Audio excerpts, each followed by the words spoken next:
The healing of Simon Peter's mother-in-law is one that we're probably very familiar with, because it appears in all three synoptic gospels, that of Matthew, Mark, and Luke.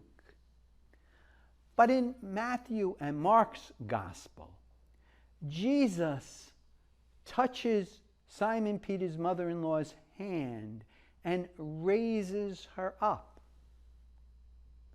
And that's a beautiful image. But today, we have a different image of the healing of Simon Peter's mother-in-law. Jesus rebukes the disease. He goes after the illness. He's yelling at it. Just as God, throughout history, has yelled at the powers of chaos, this fever is chaotic for this woman. And so we have these two different remembrances of how Jesus might have healed Simon Peter's mother-in-law.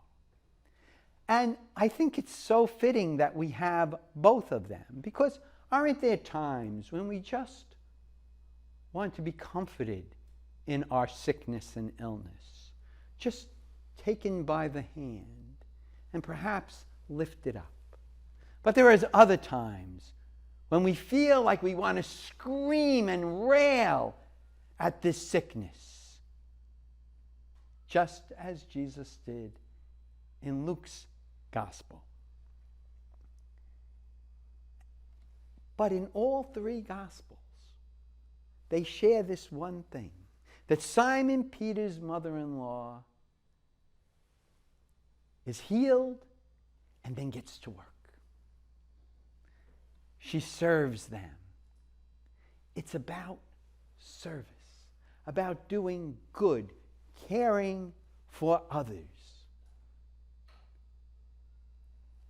And truly, this is reinforced at the end of today's gospel. You know, Jesus goes off to a deserted place. He wants to pray. He wants to be involved with his heavenly Father. But the crowds, because they want to continue to have him heal them,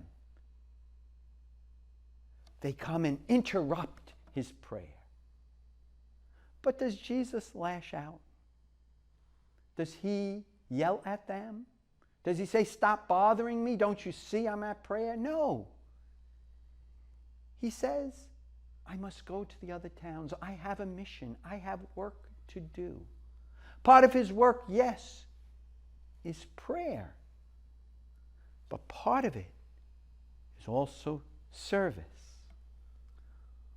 William Barclay has written a very wonderful classic set of commentaries. And when he comments on this passage, he tells a story of Florence Allahorn. She ran a school for missionaries, training them to become missionaries. And she relates how she had no patience for those in training who said their quiet hour, their time of prayer, was just when the dishes were to be washed. They had work to do. Yes, we as Catholics have this both and, both prayer and works. We must be engaged in both. But as William Barclay goes on to say,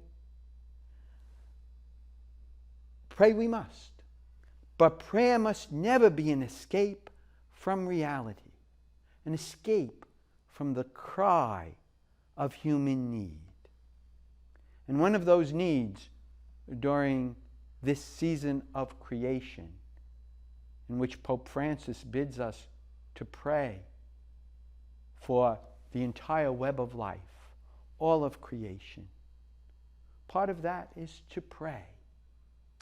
But also we must, each and every one of us, do our part in some little way to be good stewards of our planet, to take care of all of God's wonderful and beautiful, marvelous creation. And we might say, oh, well, what does it matter? There's so much pollution, so many ways in which there's things happening that are beyond our control. But if we all did our little part in conserving, preserving, and being good stewards, caring for our planet, we will indeed be putting into practice the example of Jesus Christ, his truth, which is that we ought to be people of prayer and good works.